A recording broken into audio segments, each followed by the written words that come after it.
Hello, traders. FX Pip Collector here. Today is Wednesday, February 28th, and I'm going to be analyzing the pound yen, starting on the monthly, working my way down to the 1 hour time frame for the full top down analysis.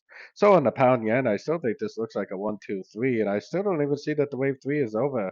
The wave 3 easily could continue up to this previous high before it actually makes a big correction in wave 4 and then another push up for a wave 5, which I still think this is an A, 3 waves down for a B, and most likely we are in a wave 3 of wave C as of now.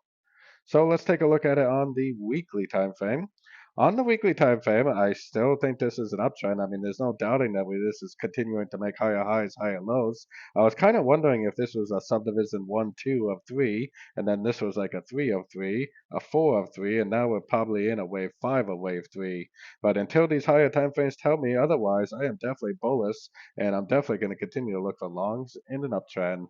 So going down to the daily time frame, I mean, I still don't really see any reason to think this is over. I mean, we do have a little bit of a fib bounce, but we definitely don't have a break of structure. We definitely don't have a lower high or anything to tell me it's over. So for me, I will definitely continue to look for longs until these higher time frames tell me otherwise. Going down to the 4 hour time frame. On the 4 hour time frame, I got my Fibonacci retracement on just this last push up right here. I personally am definitely looking for longs. I would like to see a nice 3 way pullback to a Fibonacci level, a nice impulsive engulfing move to the upside to go long again for the continuation of this uptrend. So taking it right down to the 1 hour time frame.